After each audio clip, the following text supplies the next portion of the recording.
First of all, you don't know me. We're all about that high school drama girl, all about them high school queens. We'll take you for a ride in our comic girl, cheering for the right team. Drama queens, smart girl, rough girl, fashion but you're tough girl. You could sit with us, girl. Drama queens, drama queens, drama queens, drama queens, drama queens. Wow. Hey, everybody. What a weird episode. Everyone just exhales. A lot of flashbacks. That wasn't even like a real strange. episode. That was just a bunch of flashbacks kind of super glued together with some weird expository filler in there. It was very strange. It was feels strange. like somebody looked at the board for what's happened so far in the season and what needs to happen and went, oh, shit. Yeah, how are we going to get there? It's too many bridges. And they were like, I know. We can make a bunch of things make sense if we just tell people all these things happened. And also, we'll freeze frame constantly. Freeze frame. What was that? Freeze frame. Remember that song? Oh, my God. I'm dating myself. All right, this was season 3, episode 10, Brave New World. It originally aired January 11th, 2006, which makes sense because this would have been like the episode that comes back after mid-season. Yeah. So our mid-season break would have happened last episode with Nathan and Haley getting back together and with Brooke and Lucas getting back together. Big cliffhangers. And Peyton just crying all by herself.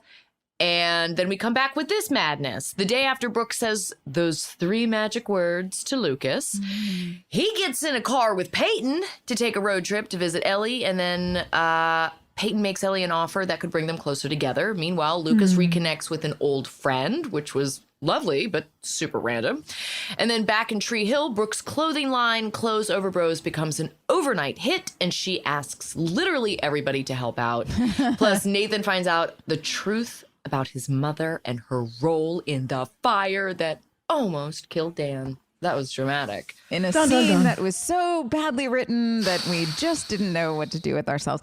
Honestly, James and Barbara did, I think they did a great job with that, with what they could do with that material. They leaned in, they committed so hard, and that is not easy when you get a scene that could either be filler on Days of Our Lives or CSI. You're like, CSI. whose show is this?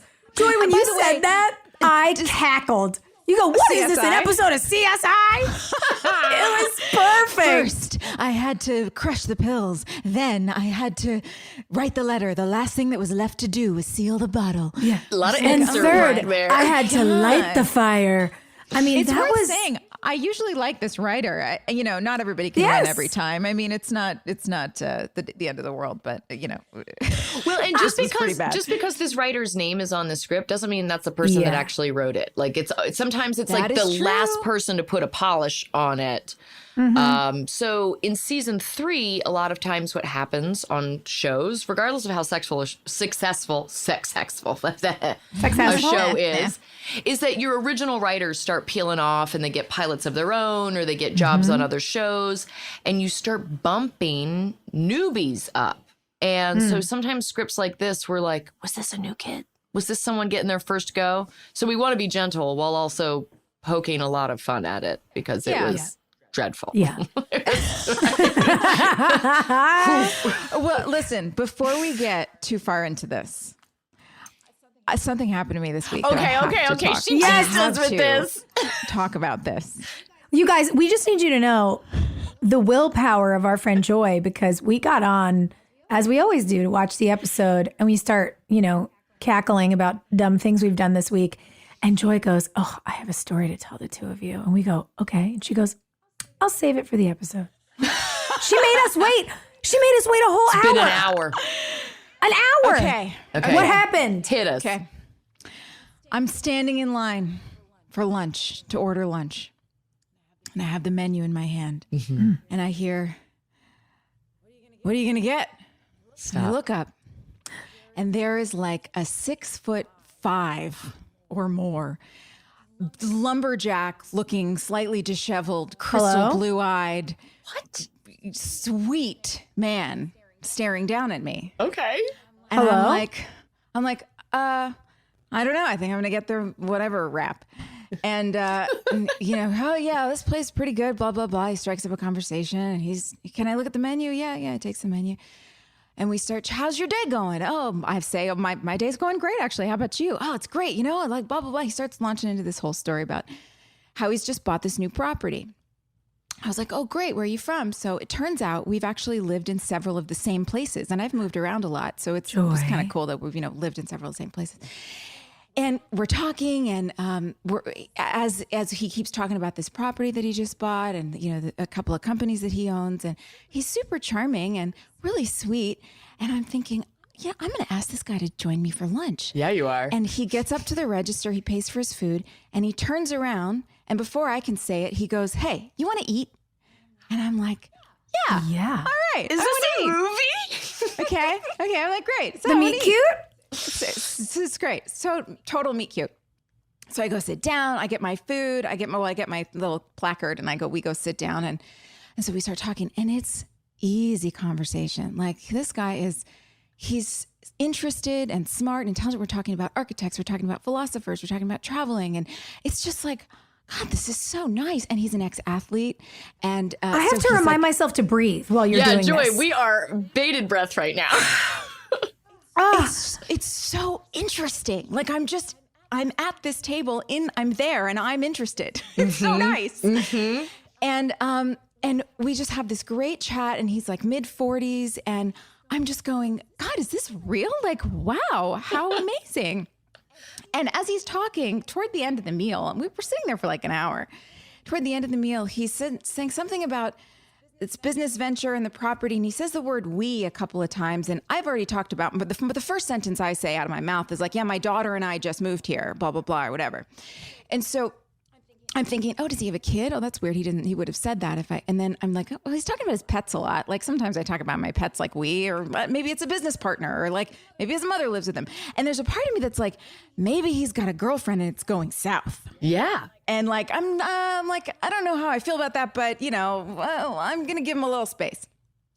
So I didn't want to ask, because the thing is, if I ask, who's we? It puts me in the position of I give him my cards of him knowing that I'm interested. Mm-hmm. So, and I just don't, they need to work a little harder than that for me. So I just was like, I didn't say anything, but he gives me the Instagram handle for the website of this property, like farm thing. Oh, by the way, he lives on a farm. He bought a farm. Oh, He's my God. It's like a dream. I mean, I'm dying. It's a dream. I'm dying, you guys. Uh-huh.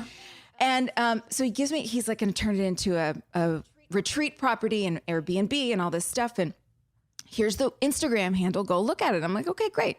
He gives me his number. I give him my number. We leave. No. He texts me afterwards, this is me. Nice to meet you. And I'm like, yeah, great to know you.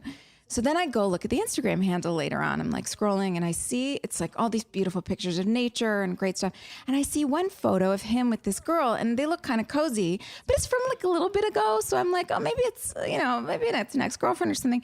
So I click on the picture and I do the clickety clicks, to see who's who. We vet who's people. We have to. This man is married? engaged. Stop. No. This man is engaged. Nuh-uh, not for long. Not when she hears this. All I'm Engaged. saying. Yeah. Yeah. An engaged. I'm just like, but like from like, Yeah. like they're still there. It's all happening. Like, there's new posts about the place, and it's like all the new, we bought this place and we're so excited and blah blah blah. Joy, every engaged chick is going through her fiance's phone. She Just better. like, if this motherfucker has Joy Lenz's number in his phone, he is dead. So I call my friend Eric Palladino. Hilarie, you know Eric. Of course you I and do. Jeff know Eric Palladino. Guys, Eric Palladino, the reason I called Eric, he's on Marvelous Mrs. Maisel, for any of you guys who watch that show. Eric is from Yonkers, and he's the most direct, just deeply masculine. Like, I don't know how else to say it. He's just such He's a guy's dude. guy. Yeah. He's a real guy's guy, man. So I was like, if anybody's going to understand the male psyche, this is the guy I'm going to call. So that's why I texted him, and I was like, here's what's up. And, I told him what happened. And he was like, Joy, No man is going to stand in line and start talking to you and strike up a conversation and then ask you to lunch just to be friends. That's not a thing. And especially if he's engaged, the first words out of his mouth should have been, my fiance and I, blah, blah, blah. Because then you know. And I'm like, yeah, that's it. And that's it. Because then I would know. Then you would know. And then they could have been your new city friends. Totally. That was not this man's intention. I cannot wait to see who He this was trying to chick get is. away with something, man. And he was fine. Like, I'm sorry if you're battling yourself. I get it. Like, whatever. You're having Yeah, but a don't make moment. me a casualty of It your hurt. battle. That's Like, it. honestly, it hurt. I was like, I spent the whole day kind of being like excited and like, Yeah. oh, I met this guy and he liked me and he thought I was cute and like asked me. You to are lunch, and it was cute. so sweet. You are very cute. And then like, ugh, you're engaged. What? Well, Bad Does behavior. that? Who you're does so cute that someone is ready to firebomb their life to have lunch with you. How about that? That's how How cute about you that? are. But okay, so here's the next part. So Eric tells me, he's like, no, just no. And I'm like, okay, fine. I'm never going to hear from this guy again. He was having a weird moment and whatever. He texts me. Stop it. 2 days later. No, he did not. Sends me a voice note. Hey, I was just thinking about you. And like, I know you're What? picking out tile. And I just, hope you're having a great day. So I write back, I am having a great day. Hey, are you engaged? And he writes back, yes, with a bunch of exclamation points. And then he says, are we too attracted to each other to be friends? What is this tomfoolery? Let me just say, like, you guys and our listening audience, like, you guys know I don't air dirty laundry. Like, I never talk about but this one's got in this shit. common. But this is Easton, our male producer yeah, on the show. Easton. Yeah, he's like, wow, I can't, like, it's unreal. You guys, our chat right now is blowing Our up. chat. People are screaming. And No. and it really blew me away because I just totally misjudged him, right? I told you my picker's bad. Like, I thought this guy was really sweet. No, boss. No, So- you didn't try to pick. He came and picked on you. picked you. So He picked you. undo That's right. that. This is not your fault. Yeah. So I said, you know what? I didn't want to get into it. I just said, yes, we are too attracted to each other.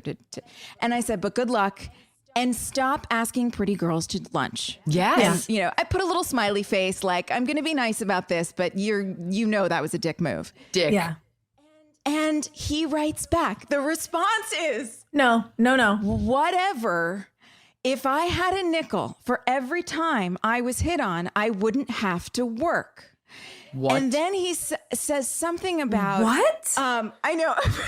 Joy. Losing my mind. And then he What? says something about, I figured it's the same for you, so you'd appreciate the sentiment. We just, it just gets overlooked, and then we become friends anyway. But I wasn't expecting a lunch like what we had. Like, I wasn't expecting us to connect that much, and This so I totally chemistry get is it. undeniable. But like, okay, here's what my real problem here is that he's convincing. First of all, the response of like, whatever, oh, blah, blah, blah, I get hit all the time. How about the answer is, you're right. I totally was trying to get away with something. I don't know what's going on with me. I'm sorry. That was unfair to you and totally unfair to my fiance. And Yeah. I'm sorry. I don't know what's going on with me. I'm sorry. That's the answer. That's the only answer. That's the only answer. Yeah. I need you to send me this Instagram profile right now. Yeah, you are going to send us this farm Instagram, Joy, Yeah. when we get And off you of need this. to podcast. gaslight me into thinking No. that I'm the one. Like, sorry if you're not enlightened enough to just be friends with a handsome guy. Ew. Off. Are you kidding Ew. me? I'm That's not disgusting. That stupid. Does he not have friends? You're the one that's new in town. Well, You know what and I'm by the way, it's so deeply insulting. And like, I'm gonna put my petty hat on for a minute. I'm Yes, like, have she you is. seen the guy friends in our friend group? Like, sir, we have plenty of deeply attractive male friends. We only who hang are- out with attractive people. are some of our closest people. Like, that ain't it. That ain't it. Ooh, Stop. Joy. Where Stop are the it. men of honor? There is no honor in trying to get away with something like that, and then convincing yourself that you're not trying to get away with something. Yeah, if you're just own up if he to wasn't it. trying to get away with something, the first words out of his mouth would have been, if he's found himself talking to a pretty girl and got caught up in it, you correct your course. You and should you meet my girlfriend. My fiance and I, blah, blah, Yeah. blah. You should meet my Yeah. girlfriend. Yeah. I think you guys would like each other so much. You're new But you here. don't sit for an hour at lunch. That's brutal. And talk Flirting. to me and get me thinking for 2 days and then text me without acknowledging, hey, I was talking to my girlfriend about your tile situation and she had some idea. Like, whatever. Like, just don't try to get away with it and then act like you weren't. And girls, if a man does this to you, it's bullshit. It's It is bullshit. bullshit. It's gaslighting. It's not okay. It is. This is why older women. All right. This is Why Danielle women and don't trust men. So Dan Scott of him. No, but this is why we get more and more blunt as we get older. Because the next dude that comes up to you in line, you're just going to say, "Are you engaged? Do you have a girlfriend?" Yeah. Like, you're just going to say it, and they're going to be like, Yeah. "This chick's bananas." Yeah. But it's And you're like, because I just don't have This is time. why. they Why are Yeah. you wasting my time? don't waste Why are my you time. wasting my time? Or just tell me that you're engaged. I would have had lunch with you anyway. Of course and it you would have been would've. a different lunch. I can't wait to see a picture of this fucking dude. I know. He's doomed. He's doomed. That's what happens I can't when wait you to cross make a a voodoo drama doll. queen, friends. Yeah, watch out.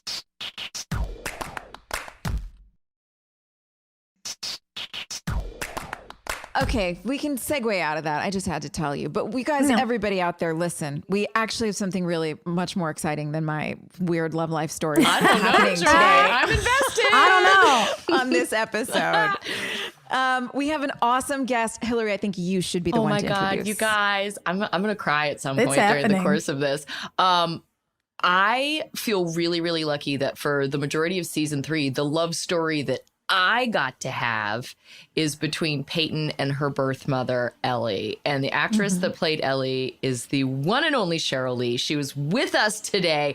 I'm totally freaking obsessed with her, and I don't get to see her or talk to her nearly enough. So bring her in here. Woo! Give her to us. Yeah. Cheryl. There she is. How have you not aged, Cheryl? You look exactly Oh the my same. gosh. I'm so happy to see you. I miss you. A huge hug to I you. miss you. You guys, so the last time we saw each other was the first time we'd seen each other since we weren't on the show together anymore. It had been like, I don't know, 12 years. It had been a very long time. Yeah. And it was at the convention right before the pandemic hit. And I just remember you walking into the green room and I just started like sobbing uncontrollably. I turned into Peyton in real life. I was so happy to see you. It just, it's good for my heart. Where are you right now?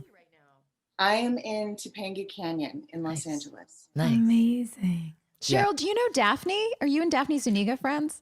I know she's out there in Topanga. I don't think I've ever met her. Oh, that's fun. Dang, you guys would have had such good energy together on the show too. She was Brooke's mom. It's so cool to see you two side by side here after having just watched that episode too. We've always been gushing every time you're on screen. We gush about what an incredible actress you are and how much we all looked up to you before you came on the show and how excited we were when we heard that we got you. It was like catching a big fish. We were so excited. Oh my gosh, thank you so much. I was so grateful to be a part of it. Well, you That's awesome. were an original drama queen. You know, we like tongue in cheek named ourselves drama queens for this podcast because we were like, you know, we were kissing and crying for the better part of a decade and like it paid all our mortgages. But you as Laura Palmer on Twin Peaks, I mean, you were an original drama queen, this iconic teenage character that the country was obsessed with. You know, Who Killed Laura Palmer was like, that was the catchphrase. And so if you could tell our audience kind of about your trajectory getting involved in that, because that was like your first big job, right? Yes, I was living in Seattle, studying theater. I hadn't really even thought about television or film. But I had an agent in Seattle and, you know, just for commercial stuff or whatever.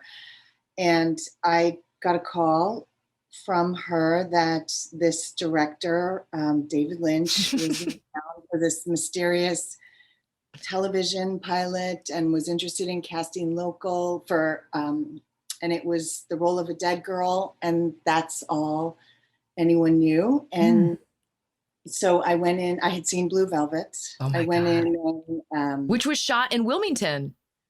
Yeah. oh my gosh, that's right. I Yeah. forgot about that. Yeah, man. So much.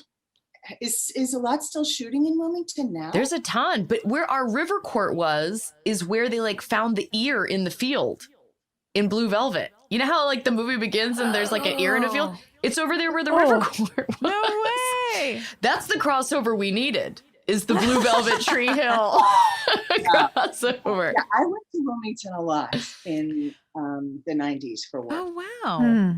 Yeah. So then I didn't know what to expect meeting him. And I went in and I met David, and he was so kind and so warm. And I was so nervous that my hands were shaking so bad I had to sit on my hands. Do you talk with your hands like we do? We all, like the three of us can't stop talking with our hands. Yeah, I was shaking like a leaf, but he was kind and warm and asked me how I'd feel about being dipped in gray dye and plastic and freezing cold water. And I said, just absolutely fine.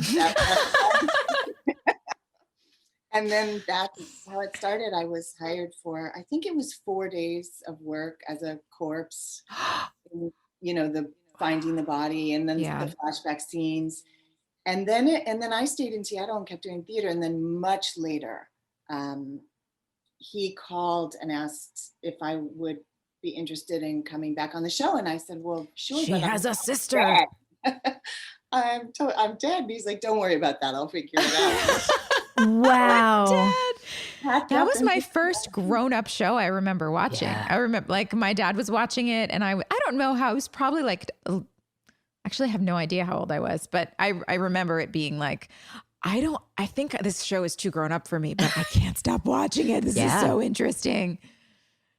It had a real impact on probably my whole macabre outlook on many things in life. It was definitely the show that like goth girls were into, and being a goth girl in high school was like, man, if you're not watching Twin Peaks, if you're not like freaking out over Twin Peaks, what are you even doing with your life? What are you listening to boy bands? Ew. What are you listening on New Kids on the Block? Get out of here. And so you ended up doing, how many seasons of the show did you guys do of Twin Peaks? 2. So there were only 2 seasons. Yeah. Originally. Wow. I think they just did not know what to do with us. Wow. Well, And then that ended, and then years later the movie came, and then that ended, and then 20 something years later the season 3 came. we'll talk about the movie So though, because cool. Moira, who was Karen on our show, was in the movie with you, right? Yes. And I actually had worked with Moira before that even. Really? The movie Really? of the week together when I was right out of Twin Peaks. It was like one of my first jobs off of the second season of Twin Peaks. I worked with Moira. So when I heard Moira was coming onto the film, I was so excited because we already had this history and I loved her. I just a big fan of hers. So She's a That good was- time. And then you also worked with Craig. Who on our cast didn't you work with? Did you work with Paul Johansson too? I don't think so. I mean, it's sometimes I forget what I worked on. Yeah. Yeah. We know I get that. that. And it's different. When I was rewatching the show, this show last night, and I was seeing you all, and it's like my heart just burst open because you're so young, and I know what it feels like to have to go through, you're on a show and this is happening and you're at this really important time in your own life, figuring things out. And then you're on this show and that becomes a success. And like, there's no handbook that comes with this, right? You're just kind of going with it. And it just, I wish we'd had the wherewithal to ask you for advice when we were that age. God. When I was your age, that was one thing. I would find older actors and I would follow them around like a puppy because I was like, I don't know anything, So nothing. smart. I need to learn as much as I can. How do you have a life while you do this? You know, what happens when you work with directors that terrify you? You know, all of the questions. I was probably really annoying because I just would, and I still am that way, where I will seek out elders to for guidance. How do you walk this path? That's a great quality, because I think we all felt like we have to act like we have it all together, my because, you know, if we don't act like we have it all together, then no one will trust us. And then if nobody trusts us, we won't be able to do our job right. And then we won't be able to stand up for ourselves. And so we have to be taken seriously. And in order to be taken seriously, we just have to act like we know everything, which is just so dumb. And the grownups that were around us regularly were scary. A lot of them. You know, not our coworker, lovely friends, but like we had some people around where very quickly we were like, oh no, we don't want to be, we can't, we're gonna hide out. We're gonna hide. And so interestingly, I think it made us less, I don't know if the word is aware, or perhaps it made us feel like we had less wherewithal or permission to then, when someone like you was around, to go and, you know, trust you or seek your advice. Like, and I think that was probably pretty subconscious. But now, even just I was listening just scared. I was nervous all the time. Well, So you don't want to like do something dumb or be like, what was it like working on Twin Peaks, Cheryl? Like just a bunch of derpy little puppies. But now I'm like, damn it, we should have just followed you around and been annoying.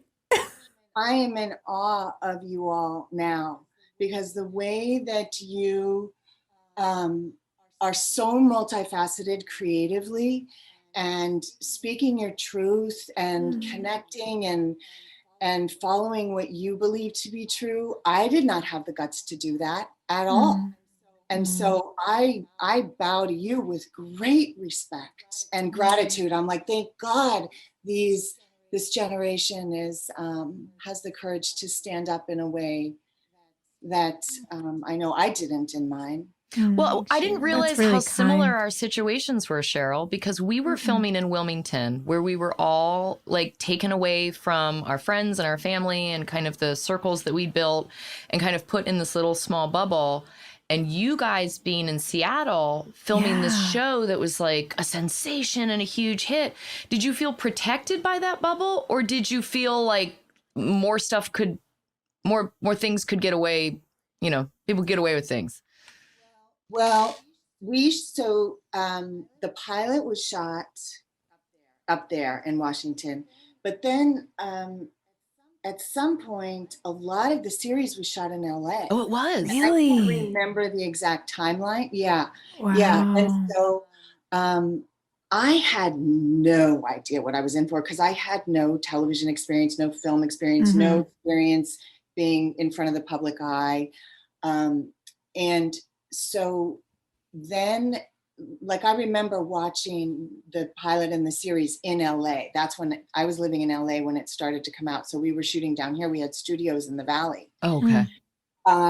So yeah, in that sense, the only bubble that I had was just that I didn't know anything. You're like, totally inexperienced and had no idea. Unfortunately, you know, social media didn't exist. oh at my that God. point. I don't know seriously. how now. Well, you saved my ass, because when we were doing, I want to say it's maybe even the next episode, it's when Ellie is like moved in with Peyton. I was up for a job where there was mandatory nudity, and you had your son at the time. And I was just so enamored with that you were this like working mom, and you would like tell me about your son's dreams and the phone calls you would have with him. And I loved hearing about this. And I feel like you told me like your son really likes snakes, you know, like there's certain things that just pop. And we talked about your kids so much that when I was like, I'm up for this job, but they really want me to be naked in it. And you were just like, don't do it. You were like, you're going to have to talk to him about it one day, your son. And at the time, I was years away from having kids, you know, and I was just like, oh God, I never thought about that.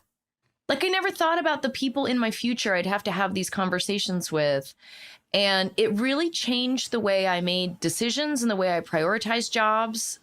And it made me reconsider like which jobs were artsy and which job, you know, because there was kind of this shtick with women where they'd be like, well, if you're a real artist, you'll do all the things we want you to do. And you called bullshit on it for me at a very young age and made me feel empowered to be like, I don't know. Sounds like a low budget movie to me. You guys can go f yourselves. Maybe if this was Titanic. Yeah. Yeah. Pay me like a French girl, but also pay me. Yeah. I learned that one the hard way. I didn't have anyone tell me to think about that, and also a lot of the jobs I did, I didn't feel like there was a choice. It was like, yeah, you want to work as an actor or as an actress, this is what you do. And within that, there are parameters of, what the audience sees is what you did say yes to, not what you said no to.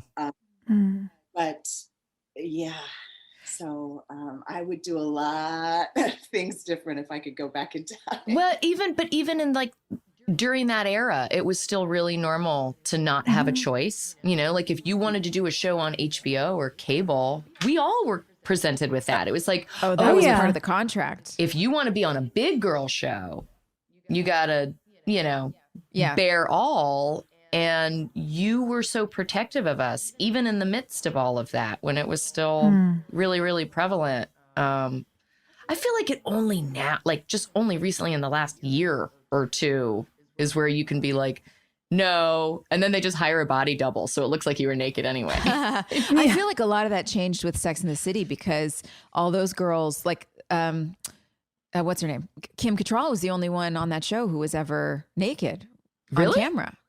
I think Cynthia Nixon was too. Cynthia Nixon was? Okay. But the other two weren't. And, you're on a show called Sex and the City, and it's all about girls and their young women and their sex lives. And two of the lead actresses who were very famous already at the time did not have to be nude in the show ever.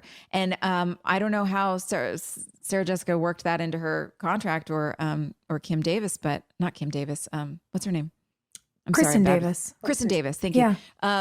But I think when that happened and it set an example of like, look, if Sarah Jessica Parker can lead a show called Sex and the City all about sex and never have to be nude on camera, I think the rest of us can figure it out. Yeah. We can certainly do a teen drama. And it also made it so easy to be like, yeah, people have sex in bras, guys. Moving on. Remember when moving on. having sex in bras? Sex in bras. Is that the name of our episode? Like, that's it. Oh, yeah, God. it should be. Oh my God. Cheryl. It's like that. It's like that movie Driving in Cars with Boys, but it's having sex on TV in bras. Let's write that memoir. Great. Oh God. Cheryl, how'd they come to you for our show? Did they just how did we get you? I don't know. They just someone.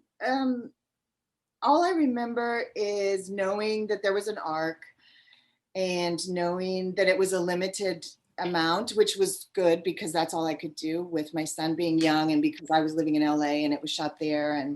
And so I just remember going in to talk to Mark about the character, and I was really interested in the character and I was interested in the show. And that was kind of all I remember about it, of just feeling like, this I'm really excited about this. It's such an interesting character because to play a woman who is coming, you've got the layer of dying, you've got the layer of having given up your child for adoption and never seen her for years and years. And I mean, how old, Peyton, were you? 17. How old Hilarie was Peyton when Ellie, it was at birth, right? Yeah, like birth. you were right. Okay. Yeah. And then you've come back, but you're still kind of aloof and don't like totally want to. It's like you want to be in her life, but as soon as Peyton reaches out, you're like, don't get too close. It's so interesting and so many layers to play. What do you remember about that, and what were your challenges there? Well, I remember just feeling so grateful for our connection. I loved you right away. That's how I felt, of just like, okay, this is great. I can anchor into this relationship and all the complexities here, and just feeling that instant, that's always such a gift, to just have that instant chemistry. And, it's before I became a mother, my memories about my work experiences were about my work experience. Mm-hmm. And after I became a mother, my memories about my work experience changed to what were the complexities of life going on behind the scenes of the work experience, the traveling back and forth, the times that my son got to come visit while I was there working. Those are the things that it becomes more about what was going on in life. And also where I remember just that I did feel very grateful for the complexities of the character, that as a woman and as an actress, just always trying to find parts that were multifaceted, that part of it I really appreciated. And everyone was so nice there. You all, everyone was in awe. Like, you showed up, it was like, the cool girl's here. Oh my God. She's so cool. I remember one time a hurricane was coming when I was trying to figure out how to fly home. And I remember just sitting there watching in like the restaurant bar or something in the city, watching, going, as the hurricane is coming in on the news, which you all probably dealt with that all the time. Totally normal. Yeah, we had hurricane parties.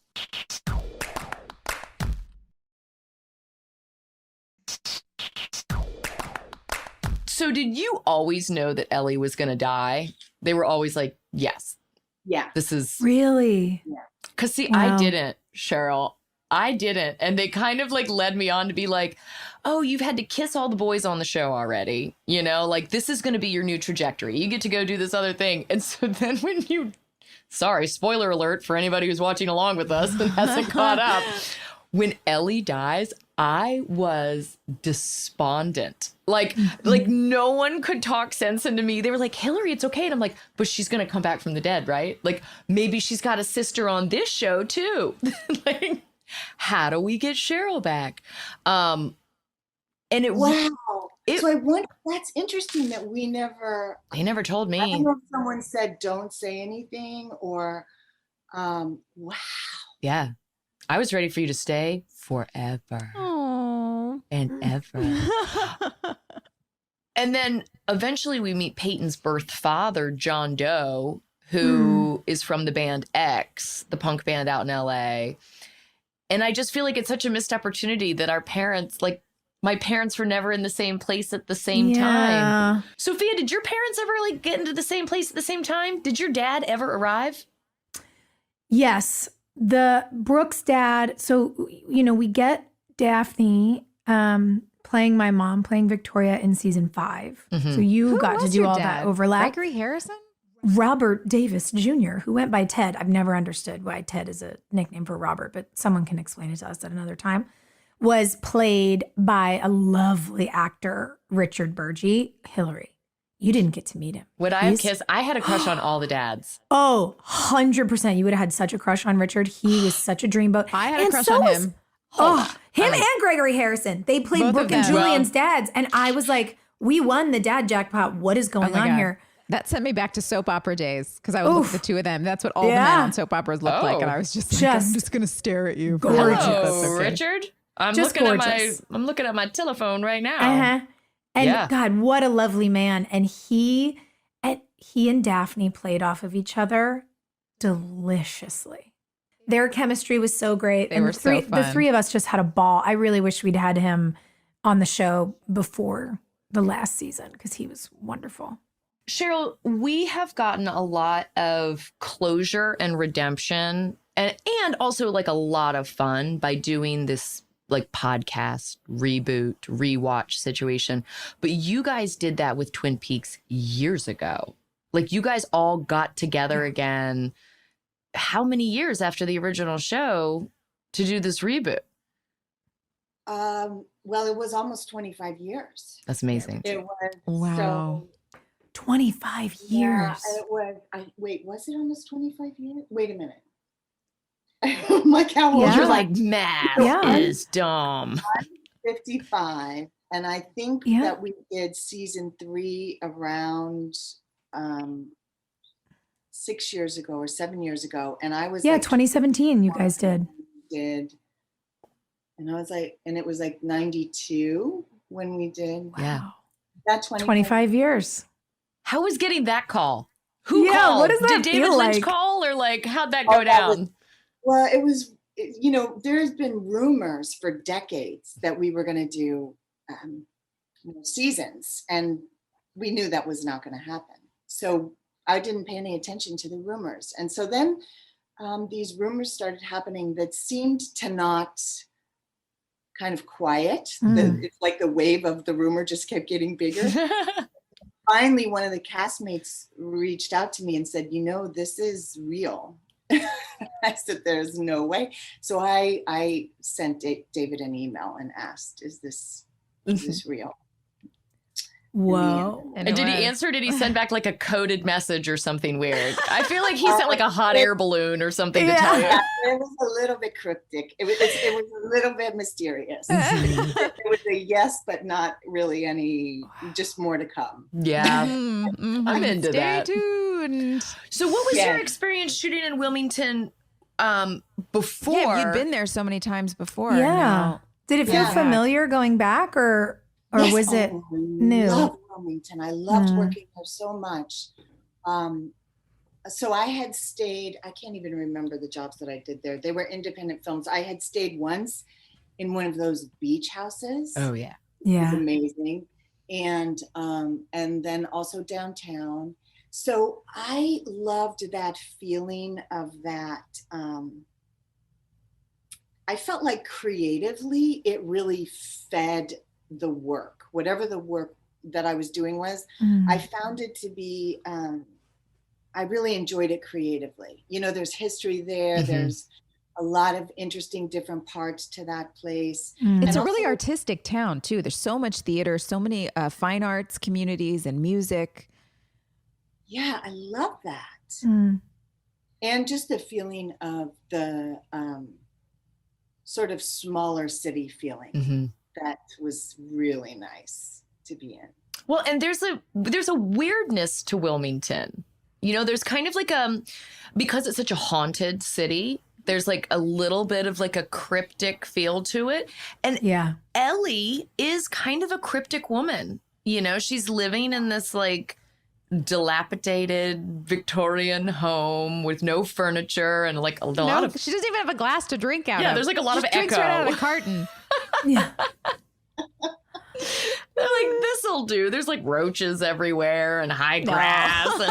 And no, but it, there's an edge to this character that I think was great because so often women are portrayed as martyrs if they're playing mothers. Everyone wants the martyr.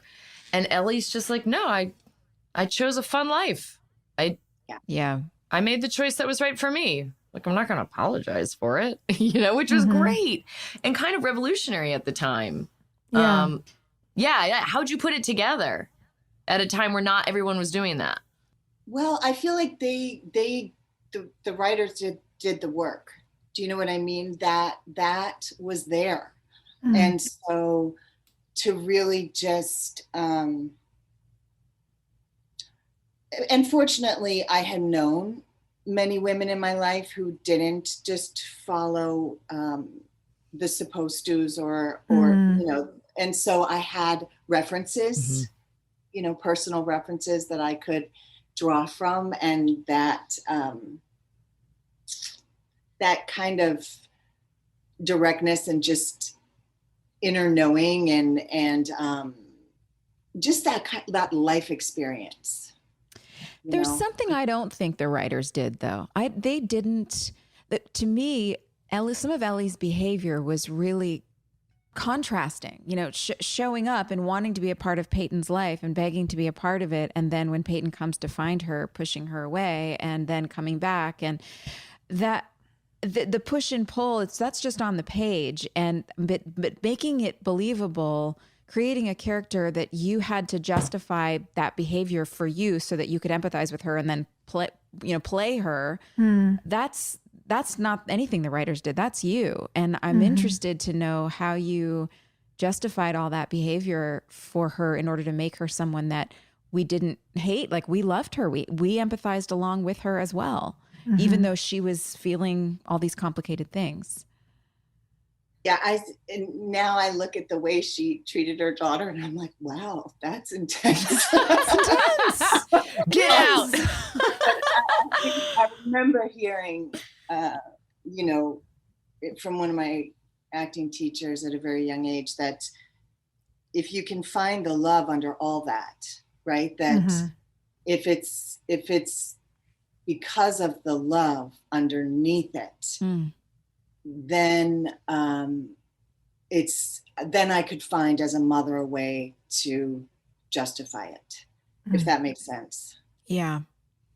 Yeah. Everybody just sort of does what they think is best. And usually I can understand how you would be doing those things thinking that it's best for Peyton and thinking that you're willing to hurt yourself for the sake of her, even though she doesn't understand. Yeah, that's kind of what I was getting from Ellie anyway. So, of all the storylines that Peyton had to do, the one that I get the most fan feedback from is this one, because there are a number of people out there who have lost a parent to cancer. And this storyline, as messy as it is, as like back and forth as it is, as conflicted as it is, has been cathartic for a lot of people. And I feel like when I saw you at the convention, you mentioned that people come up or have talked to you about it and been like, thank you so much for doing this storyline. Has that been your experience often? Yeah, if I'm ever recognized for this, it is usually with someone who has experience with cancer. And I wish there were more stories out there about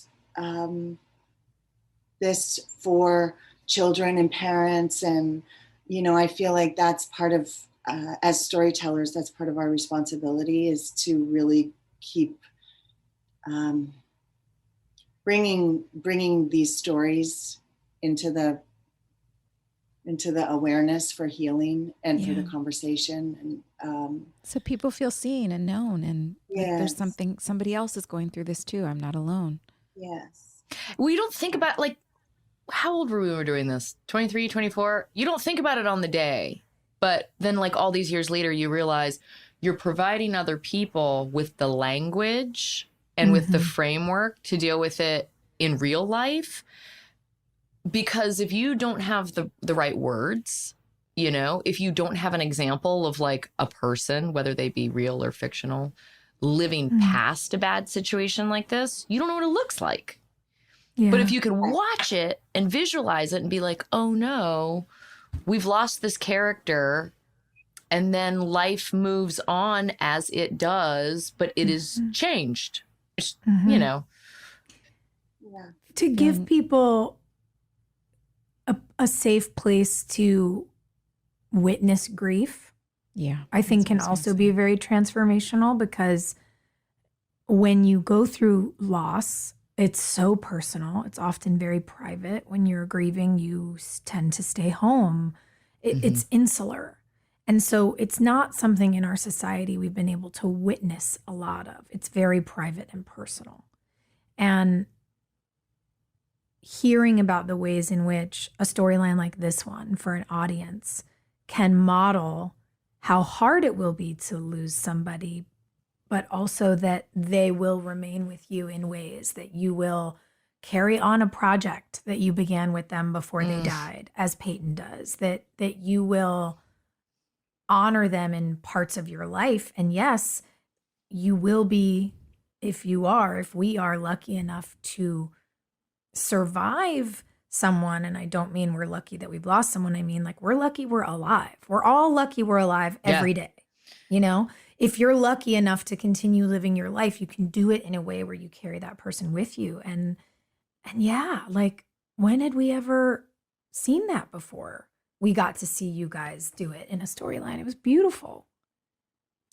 Cheryl, I love that. I was so sad when you left, and then I left the show and hooked up with Jeff. And then the first job he does right when I gave birth to Gus, like Gus was like 2 months old. He's like, "Oh, my buddy Cheryl's doing this movie with me." I was like, "Cheryl who?" He's like, "You don't know her, Sheryl Lee." And I'm like, "She's my mother." But you guys had known each other like forever. And that was such a weird, it was the universe's way of being like, Hilarie, you didn't misread the connection. Like, this is someone who is absolutely like supposed to be in your world. It's good to love her. I was so happy that you guys just like randomly were in this movie together. But again, you were playing like a bad girl. Is that your shtick? Does everyone cast you to play like a drunky pants? Yeah, or I die. Yeah. Oh no. I was trying to remember the other day how many times I had died. I die all the time too, Cheryl. You do? Everything I'm in, they kill me off. I'm like, what is it? Do you hate me, or am I just like so lovely that to kill me is so tragic for the story? Ruin these people. I'm gonna try and believe the second one, but I'm feel gonna like break secretly everyone everybody's hates me. heart. And Oh my all God. different kinds of ways of dying, right? Yes, always.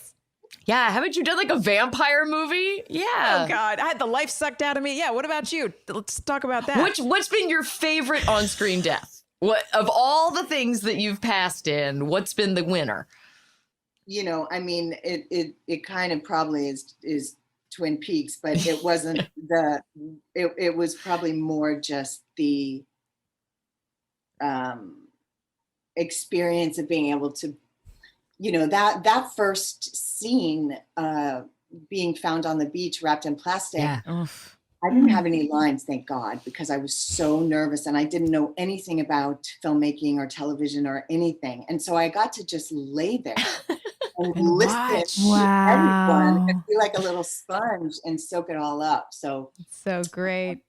yeah, taped up in my plastic. Well, yeah, but back to Hilarie's question, is that sort of your typical go-to? People cast you as the bad girl a lot, and is there anything that you're still just like dying to do?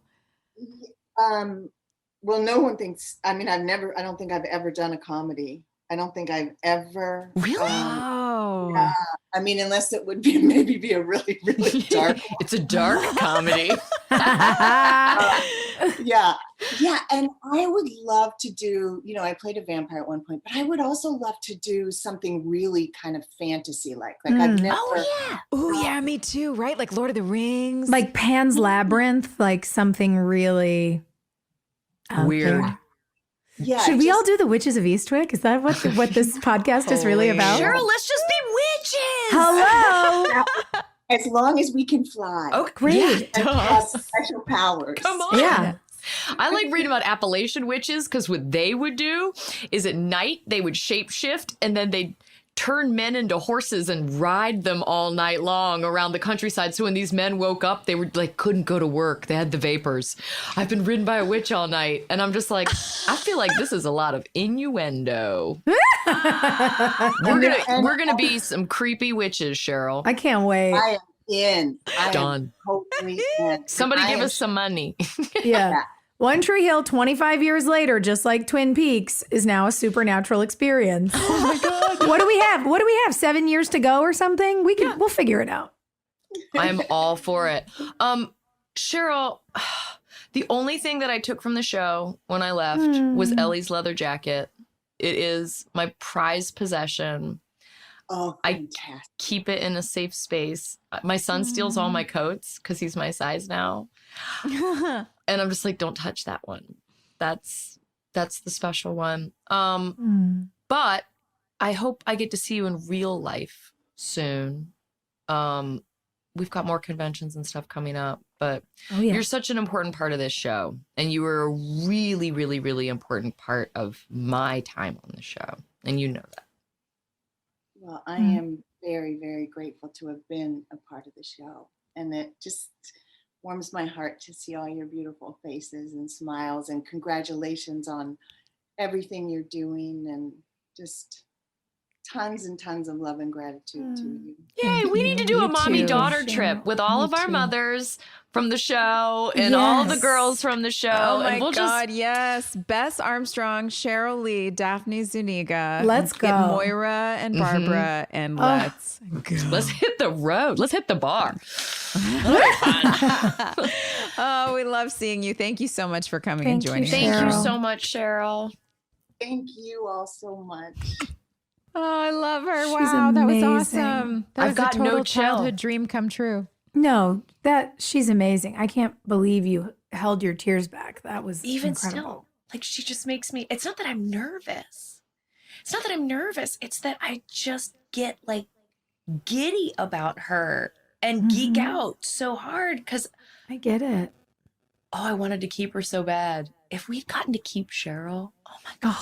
Yeah. It would have been so It probably wouldn't have packed the same punch, though. You know, it was so No. great. Like, she was so iconic because of the way she came in. And I mean, this character was so iconic because she came in and went out so quickly, but made such a huge impact. And only somebody of Cheryl's caliber and talent could have been able to handle that and make that happen.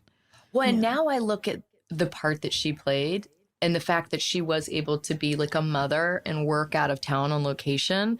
And I'm just like, when do I get to start playing Ellie's? Like, who's going to call me to play the Ellie Harp character in whatever? I mean, I don't even know what teenage shows are on right now. That makes me sound like a grandma. I'm like, what are the kids watching these days? But yeah, those are the parts that are really fun as a mom, to go in and like put the leather bracelet on and the cool concert tee, and you're not in the school pickup line for a couple days, and you're like, yeah, I'm cool. I remember how to be cool. She's so freaking cool.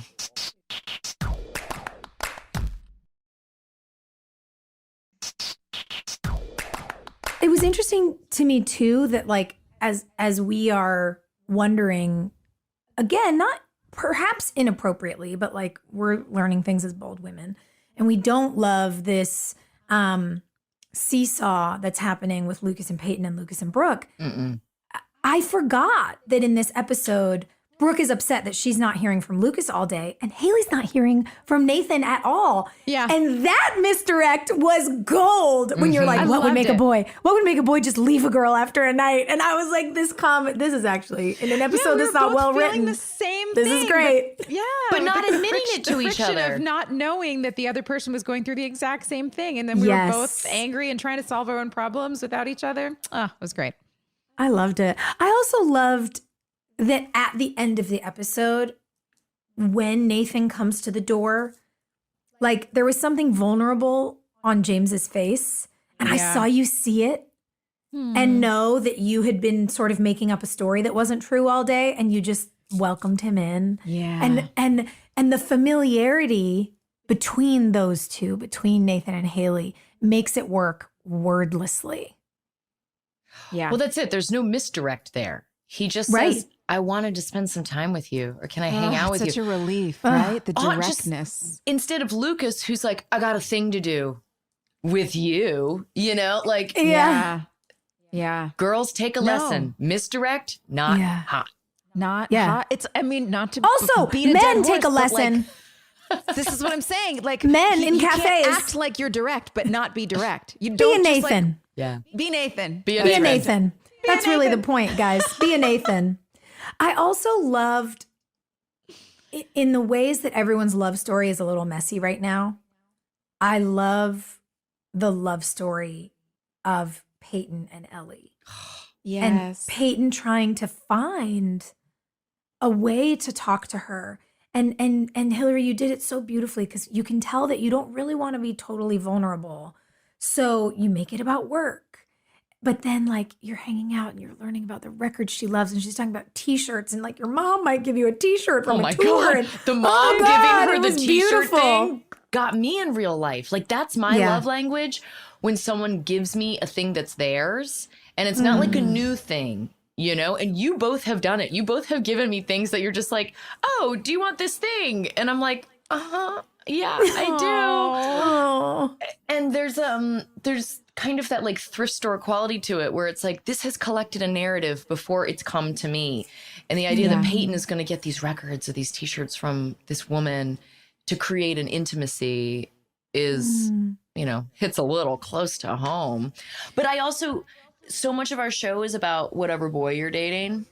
Yeah. And it just meant, it meant so much to me to have a storyline that wasn't about a dude. Yes. Yeah. I think it meant a lot to our audience as well. Because it's not literally everything everybody thinks about all the time. Like, yes, when you're young and hormonal, you know, your romantic interests are at the forefront of your mind most of the time. But there are a lot of people have problems with their family and their siblings and with their parents and how they're doing in their schoolwork. And that can take over at any moment. And it was really, really a relief to see that represented with Peyton and Ellie. Yeah. You know what's interesting you saying that? I remember, and I wrote it down in my notes, when we started watching this episode, there's some stuff for the comedy that they gave Brooke that made me laugh. But it was so cringy. They would sometimes push me into these directions where I, as Sophia, would feel like they wanted Brooke to be mean or really tone deaf or like over the top. And it was very interesting because I remember feeling then like Brooke's finally launching her company and now she's just going to be awful to everyone. And now I was like so self-conscious about it, but it's like, okay, this is what you've written for me and I'm going to commit and I'm going to try my best. And I'm going to put her paranoia about losing her chance underneath it and try to humanize it. And watching it for some reason now with like distance, I could hear it in a different way. And I was like, oh, right.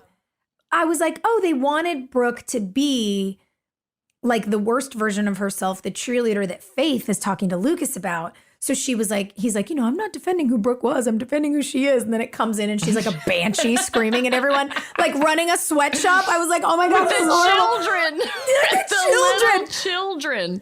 But now I can see the comedic device in a way that at the time I was like, why she got to be mean when she's finally doing something for herself? Oh, man. No, so it's interesting. I loved it, not just for the comedic device, but also because, again, characters have to have flaws and to be able to see Brooke at her worst, being a mess, falling apart, like we said, messy Brooke, and a big lovable mess. And then the second that Haley's like, hey, stop it. You're being a huge bitch.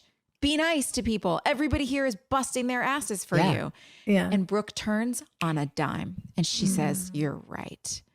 There's a lot of people out there who don't. They get defensive. They can, you know, it's like it takes days or weeks or years before they'll even admit that they're wrong. And Brooke is like, oh my God, you're right. And she turns immediately because she's not afraid. She's not afraid of being wrong.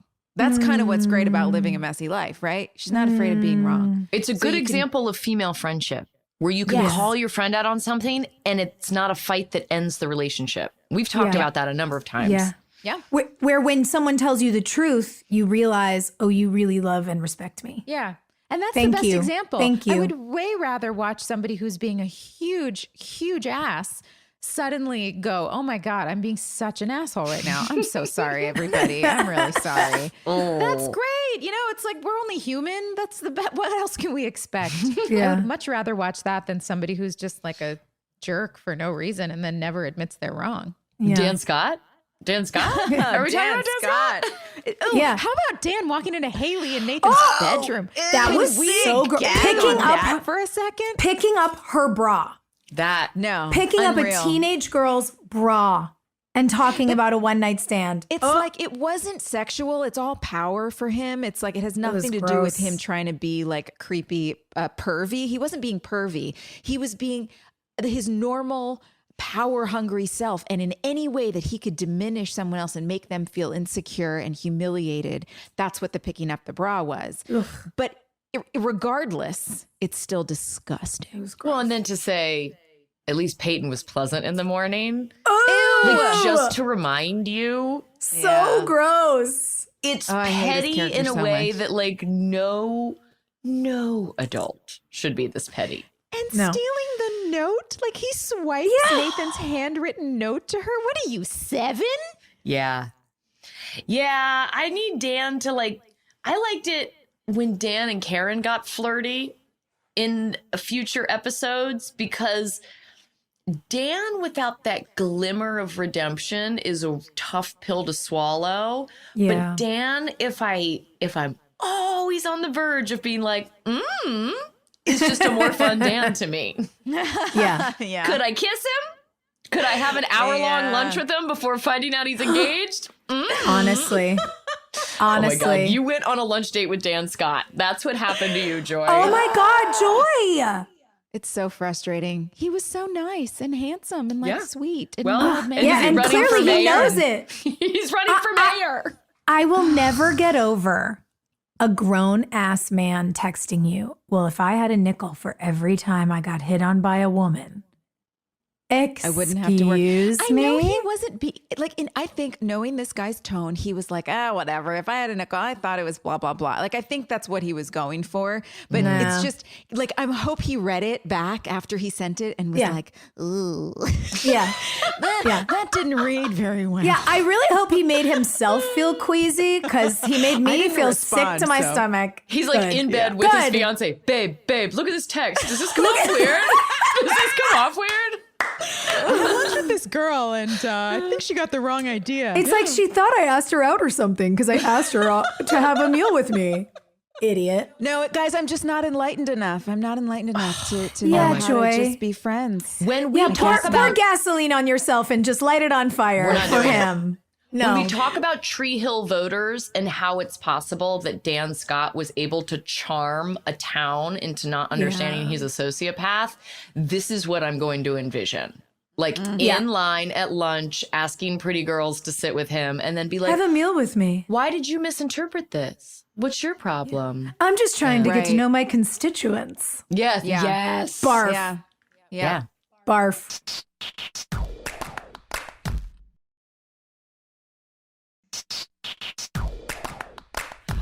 Do we need to spin a wheel, ladies? Yes, we sure do.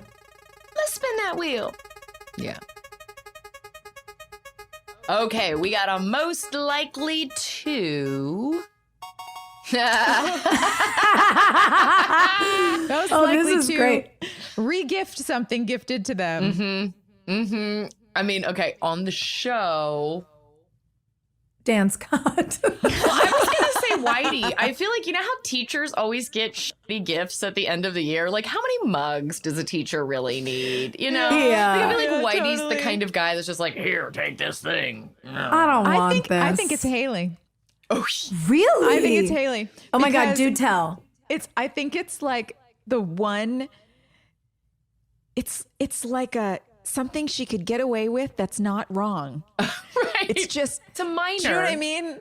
It's just Yeah. a slight and it's like nobody's gonna know, and she can just like slightly pass it on. No biggie. But- Well, actually, isn't it Brooke in this episode that gives away all her CDs? And she's like, that was a really nice thing to do with my With things. my CDs. You know That's true, what? too. I can see Brooke doing it majorly. I will say I have a theory, perhaps controversial, but in the spirit of defending regifting. Every so often I've been given something that I'm like, this is lovely. I don't like to waste stuff. You don't. I take things to Goodwill and, Salvation Army Yeah. so regularly, but I have on occasion been given something and I'm just like, this looks exactly like Jenny, or, oh my God, you know who would love this? My friend Jed. Like, I've just been given something that I don't actually need, or that like I might have one, but one of Yeah. my friends really wants one. And then I'm like, I'm not going to like give it to them for their birthday. That feels weird. But like on a random Tuesday, You're not going to wrap Like, it. Is that no, the deal? As but- long as you don't wrap a regift, it's I think fine. so. Because then I think it's like, you won't believe this thing I got. I knew you wanted one here. And it's just like, well, that's nice. Yeah. I'm not mad at it. I think we need to buy less stuff. But And, yeah, I and think, destigmatize regifting. Regifting. yeah. By the way, essentially it's how I feel about vintage. I pay to re-gift someone else's stuff to myself. Is that true? Done. Isn't You know? that true? Like, I know. All right. Sophia into it. wins. So anyway, Sophia in real life. that's I my love theory. it. That's my theory. Sticking to it. Thank you guys for joining us. We will see you next week for episode 311. 311. 311.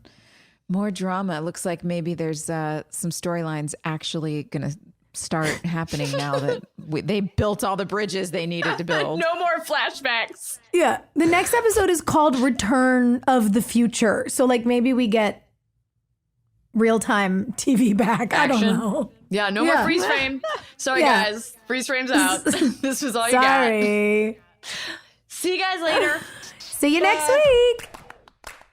Hey, thanks for listening. Don't forget to leave us a review. You can also follow us on Instagram at DramaQueensOTH. Or email us at dramaqueens@iheartradio.com. See you next time. We're all about that high school drama girl, all about them high school queens. We'll take you for a ride in our comic girl, cheering for the right team. Drama queens, smart girl, rough girl, fashion but you're tough girl. You could sit with us, girl. Drama queens, drama queens, drama queens, drama queens, drama queens.